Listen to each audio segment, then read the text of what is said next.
questions answered. In 1970, I opened my first business, a small restaurant in Boulder, Colorado. And since then, I've had anywhere from 25 to 45 people on staff, and I've never withheld one dime from any of them. And I've done it legally. How was that?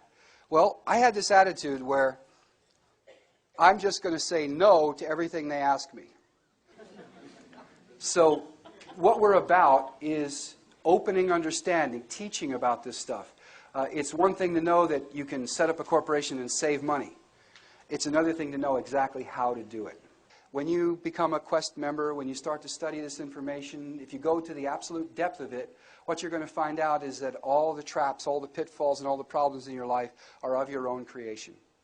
And if you take this seriously, you'll find yourself in a community of people who can help you out, support you in your endeavor to get out. What you see in front of you here and what you have in the brochure, this one over here, we'll call this one the smallest kernel of asset protection. What we've done here is given you a basic rundown of how this all can flow together. And then on this side is a use of that. Okay? There is actually two scenarios played out here. What I'm going to do for the rest of my time is I'm going to go through what we call the kite pattern over here and show you how it's set up. And then if we have time, we'll go through this scenario here to show you how you can make it so that if anybody sues you and they win, you're the one who benefits. Private interest foundation, they cannot touch it. To our knowledge, no foundation has ever even been sued, much less had anything taken out of it. Why would that be? Interesting. Carnegie Foundation, Rockefeller Foundation, Kennedy, okay? They just don't even want to go there, okay? How long do you think a lawyer would keep his license if he were to sue a foundation and make a precedent? It's important for you to recognize that it's where equity lands that tax liability and liability in general lie. So if you're not the owner of the money, you can't be held liable for what the money is or does, right? So it's important to recognize that there's a difference between legal and beneficial owner. Now, for most of us who operate in the SOLE, sole capacity, we contain both legal and equitable interest. Notice that the foundation has a founder, a protector, which would be equivalent to a trustee, and beneficiaries. If you did that in a trust where you were all three, it would not be a trust. I don't care what any trust hyperbole tells you. I don't care what anybody's books are telling you. When it gets down to it, if you operate on more than one leg of that triangle, it is not a trust. But in the foundation, you can be the founder, and you can be the protector, and you can be a beneficiary, and it's legal. And here's why. The foundation is not a business tool. It is there to hold assets, protect assets, build assets for the benefit of the unborn. So it is the future generation that is the equitable interest holder. Now, even though that's the case, when you set it up today, you can become part of that future generation. Now remember, this doesn't make sense, does it? Who set it up? They did. Does anything they do make sense? Now, what are we doing here? We're playing their game. Thank you very much, okay? Now, the difference is, hopefully, we're playing it with integrity and a sense of place and purpose in the world, okay?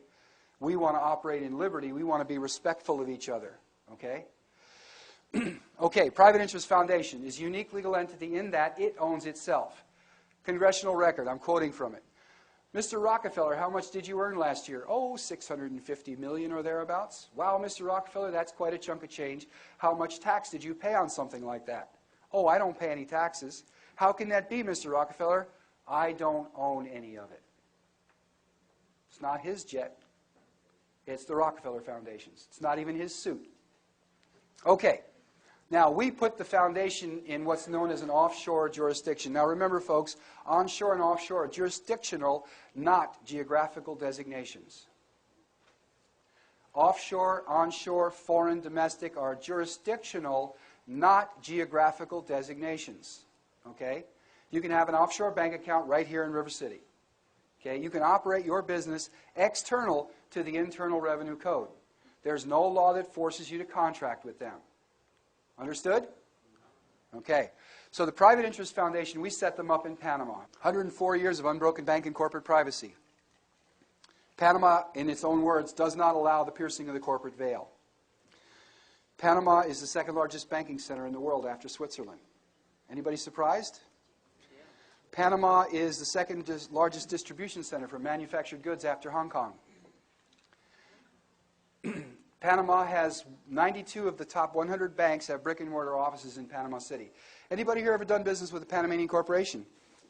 So none of you ever been to Sears store? Any of you ever been into a Costco or used FedEx or flown on American Airlines? How many of you have done business with Panamanian corporations? All of you, right? Okay. So let's go to past the Panama question now. The Private Interest Foundation is not a business tool. It doesn't buy and sell things. It doesn't make services and sell them.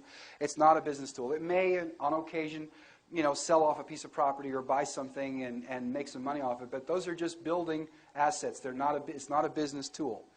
It doesn't have a storefront. Okay? In order to do that, it sets up an international business corporation, commonly known as the IBC. And by the way, that's not a typo there. That foundation can own multiple IBCs. Okay? So all the stock in the IBC is owned by the foundation. So, for instance, there's two IBCs there. And by the way, those lines are all equity flow lines. Everything flows into the foundation. So, for instance, in my life, my wife is graphics design, owns a graphics design company, and she does landscape architecture. So the corporation she manages is also owned by the same foundation as the corporation that I manage. By the way, you can see this here. You see on the front it says Southern Oregon Resource Center, a division of Castle Nuevo Incorporated, Panama City, Panama. You open it up, inside here it says a division of Castle Nuevo in North America, and then it's got our North American address on it. Okay? So, again, my wife manages that corporation in favor of the foundation. The foundation owns all the stock in it. She has carte blanche authority over it, as any CEO would. So when the city that we live in approached her and said, we'd like you to design and implement a butterfly garden and habitat for our new park, the company that she manages said, yes, we'd love to do that, and contracted with the city government. The city government paid that company, and that company deposited the money in its non-U.S. banking account. The city of Ashland had no idea that it was dealing with a company that was external to the Internal Revenue Code. The lights are starting to go on here. Okay? Everything's copacetic. They have no reason to say no to her. They wrote a check out to the company that they contracted with. It has registry numbers. It's paid its taxes in Panama. It has a bank account. They wrote a check to that company. It cashed it. Everything's good. Everything's fine. You've probably heard the word U.S. person, right? Well, person doesn't mean you. You're not a person. Person comes from the Latin persona, or the mask an actor wears. A U.S. person, listen carefully, a paper juridical persona. It's basically a franchise privilege granted to you by government. You've got president, right? That means, precedent means the primary resident. Primary resident, okay? Many of you think you are residents of California, for instance. Well, let's look into the word resident. Resident. It's Latin for thing identified. Are you things? No, you're human beings. The thing they're talking about is the franchise relationship, the persona, the paper juridical persona. You probably heard the term straw man, resident, those kinds of things. See, I'm not a resident of Oregon anymore. I've disenfranchised myself, removed myself from their computers, and I don't carry any of their paperwork anymore. I'm a free, sovereign citizen of the Republic of Oregon. I'm no longer a paper juridical persona in the corporation known as the State of Oregon. You getting it? Okay? You can externalize yourself. What you've done is you, the sovereign American citizen, who is the we in the we the people that set up the government, have left your sovereign position. That government you set up began to offer benefits and contracts and schemes.